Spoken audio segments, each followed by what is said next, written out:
2021년 3월 10일 선목교회 큐티 방송입니다. 기도로 하나님께 나아갑니다. 좋으신 하나님, 오늘도 말씀과 동행하게 하시니 감사합니다. 말씀을 묵상하는 가운데 부활과 생명을 소망하는 믿음이 깊어지게 하시고 나와 동행하시며 나의 아픔에 반응하시는 주님의 사랑을 알게 하여 주시옵소서. 오늘도 말씀 가운데 함께 하여 주실 줄을 믿으며 예수님의 이름으로 기도합니다. 아멘. 오늘 묵상할 말씀 요한복음 11장 28절에서 44절까지입니다. 이 말을 하고 돌아가서 가만히 그 자매 마리아를 불러 말하되 선생님이 오셔서 너를 부르신다 하니 마리아가 이 말을 듣고 급히 일어나 예수께 나아가매 예수는 아직 마을로 들어오지 아니하시고 마르다가 맞이했던 곳에 그대로 계시더라. 마리아와 함께 집에 있어 위로하던 유대인들은 그가 급히 일어나 나가는 것을 보고 곡하러 무덤에 가는 줄로 생각하고 따라가더니 마리아가 예수 계신 곳에 가서 배웁고 그 발 앞에 엎드리어 이르되 주께서 여기 계셨더라면 내 오라버니가 죽지 아니하였겠나이다 하더라. 예수께서 그가 우는 것과 또 함께 온 유대인들이 우는 것을 보시고 심령의 비통이 여기시고 불쌍히 여기사 이르시되 그를 어디에 두었느냐 이르되 주여 와서 보옵소서 하니 예수께서 눈물을 흘리시더라. 이에 유대인들이 말하되 보라 그를 얼마나 사랑하셨는가 하며 그중 어떤 이는 말하되 맹인의 눈을 뜨게 한 이 사람이 그 사람은 죽지 않게 할 수 없었더냐 하더라. 이에 예수께서 다시 속으로 비통히 여기시며 무덤에 가시니 무덤이 굴이라 돌로 막았거늘 예수께서 이르시되 돌을 옮겨 놓으라 하시니 그 죽은 자의 누이 마르다가 이르되 주여 죽은 지가 나흘이 되었음에 벌써 냄새가 나나이다.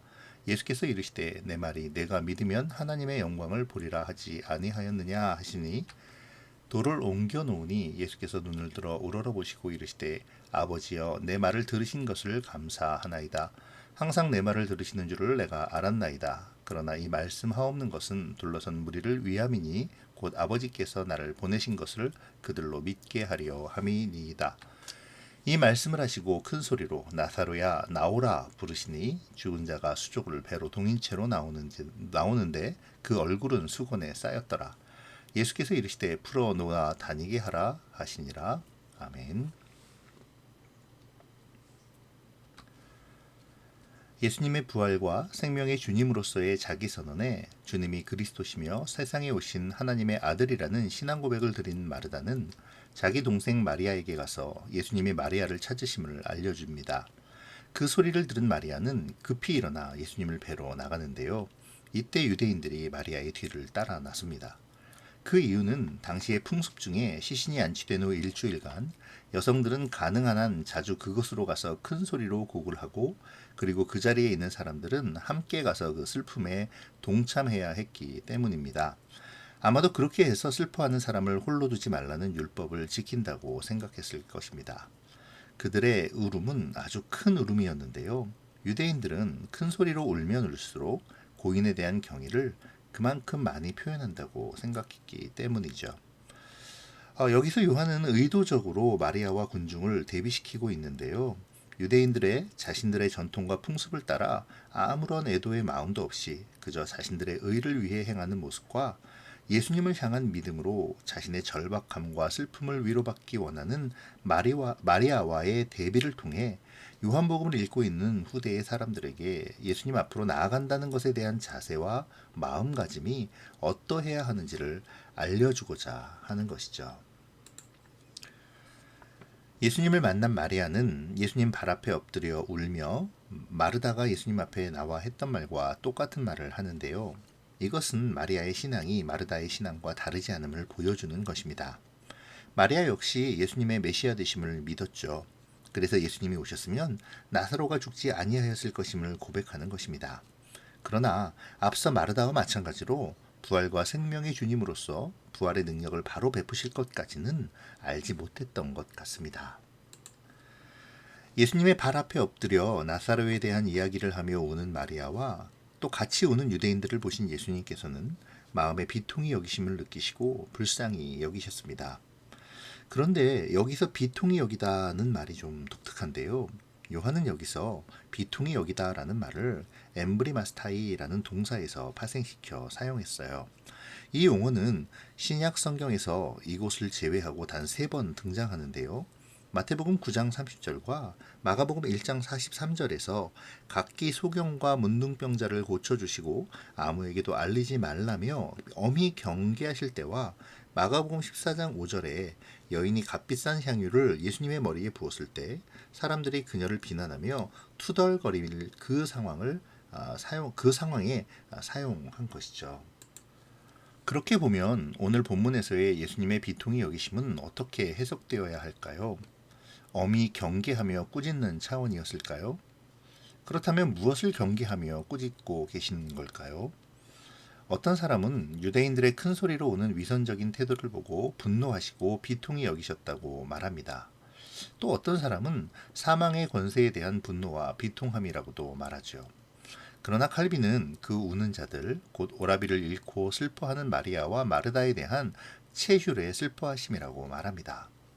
이러한 칼빈의 주장은 신약 주석가 윌리엄 바클레이의 요한복음 주석에서 이 엠브리마스타이라는 단어가 고전 히브리어의 말이 콧바람을 내는 소리에 사용되었다는 말로 뒷받침할 수 있습니다. 그러니까 여기서의 비통함은 마음속으로부터 부지불식간의 신음소리를 내는 것과 같은 깊은 감정으로 말미암은 것이라고 할 수 있습니다.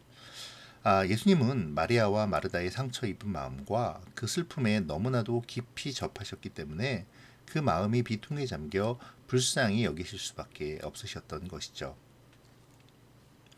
여기서 우리는 유대인들과 예수님의 마음을 엿볼 수 있습니다. 많은 유대인들은 그들의 전통을 따라 위문을 왔죠. 비록 그들이 큰 소리를 내어 울고 슬픔에 동참하는 듯 보이지만 사실 그들은 자신들의 체면과 자신들의 의를 위해 울고 있는 것입니다. 그러나 예수님은 마리아와 마르다의 고통을 보시고 그 고통을 불쌍히 여기시는 체휼의 마음으로 그들과 아픔과 슬픔을 함께 나누고 계시는데요. 하나님은 우리의 고통과 슬픔을 외면하는 분이 아니심을 보여줍니다. 하나님은 우리를 긍휼히 여기시며 우리의 고통을 함께 아파해 주시죠.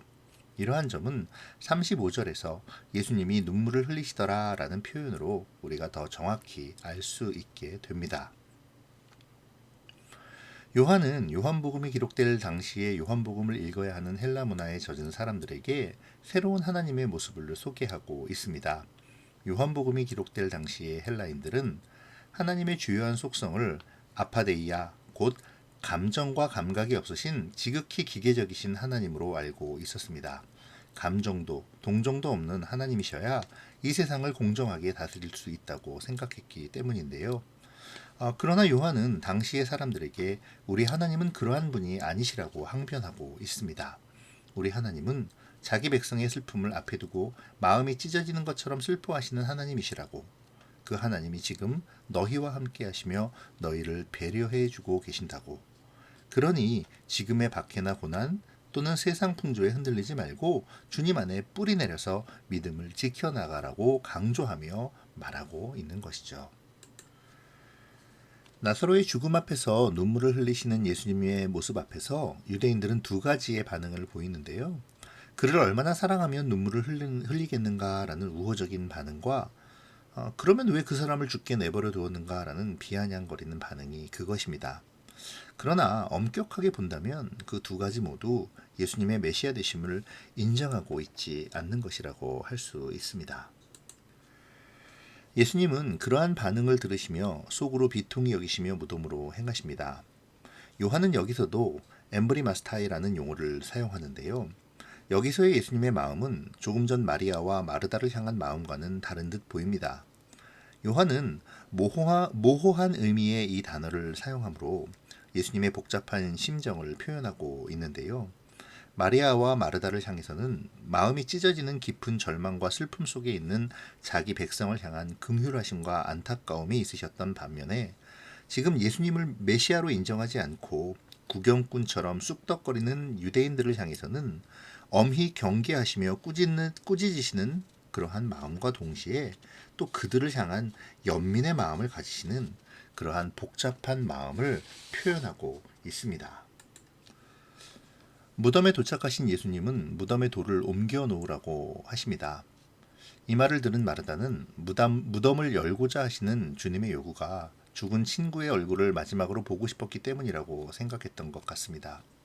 그래서 죽은 지 나흘이나 지나 냄새가 난다고 말하는 것이죠. 마르다의 입장에서는 무덤의 문을 여는 것이 무슨 위로가 되겠습니까? 이미 부패가 진행되어 냄새나고 보기에 별로 좋지 않은 시신의 모습은 그들의 마음을 더욱 아프게 할 뿐이겠죠. 완전히 죽음의 세계로 들어간, 소망도 희망도 없는 사망의 권세 아래로 들어가 버린 나사로에게 무슨 희망이 있겠으며, 또 그러한 모습을 보는 마리아와 마르다에게 무슨 위로가 되겠냐는 것입니다.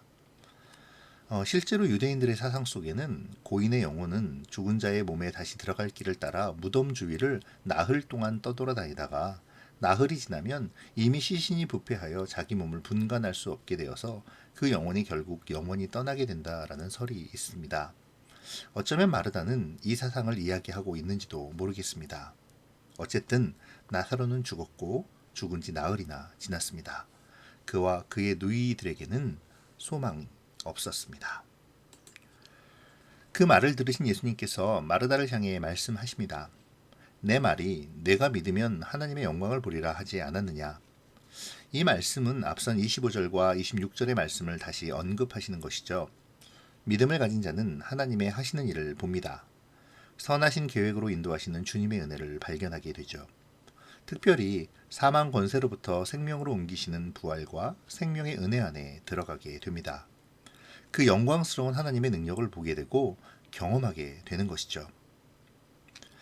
이제 예수님은 하나님 아버지께 기도하십니다. 이 기도는 그 둘러싼 무리들을 향한 선언이기도 합니다. 나사로와 같이 모든 성도가 다시 살아날 것이다. 이미 죽어 그 살이 썩었다 하더라도 다시 살아나 서로의 얼굴을 볼 것이다 라는 선언 말입니다.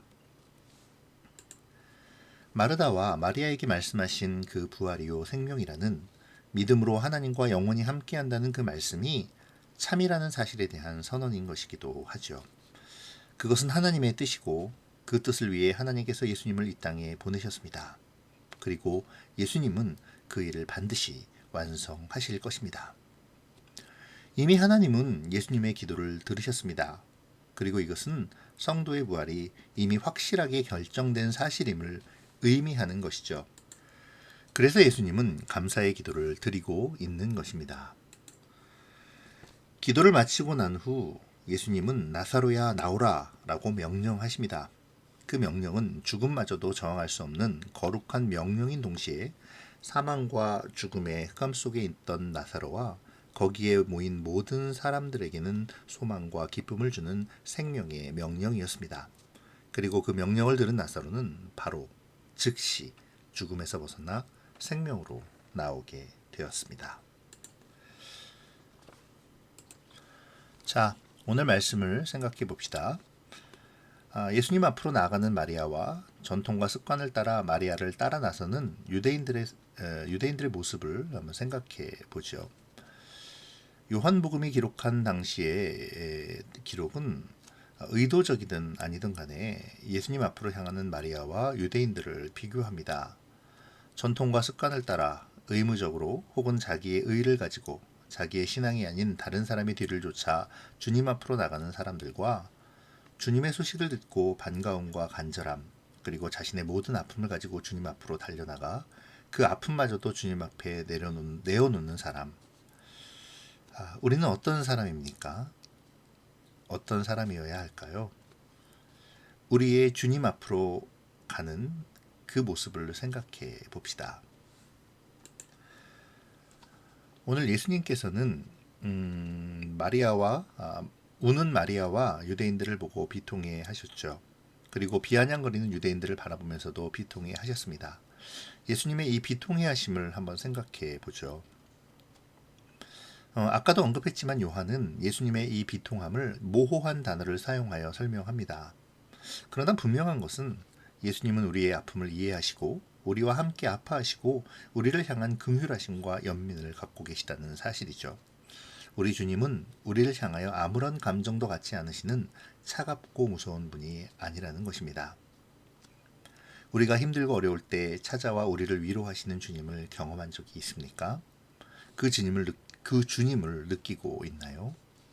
주님 앞에 나의 아픔과 절망과 가장 부끄러운 것까지도 아뢰며 의뢰하고 있습니까? 주님의 위로하심을 구하고 있나요?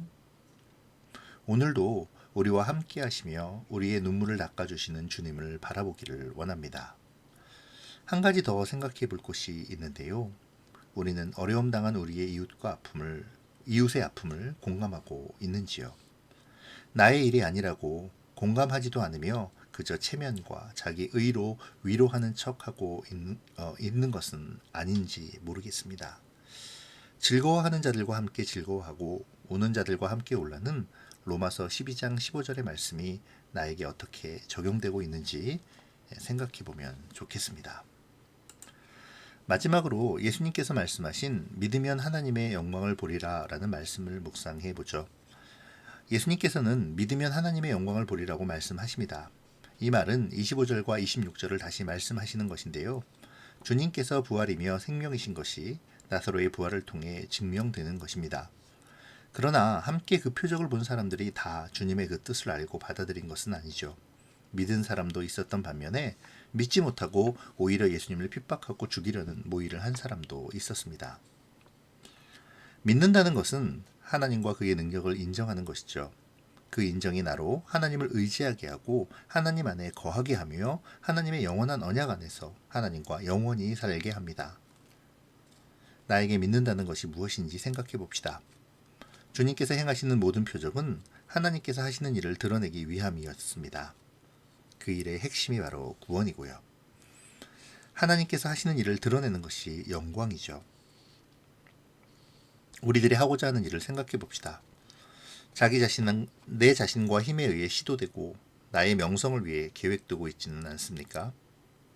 만일 우리의 모든 계획과 행동이 나 혼자의 힘으로 나의 명성을 위함을 그치고 하나님을 중심으로 한다면 우리의 인생에는 보다 더한 기적이 일어나게 될 것입니다.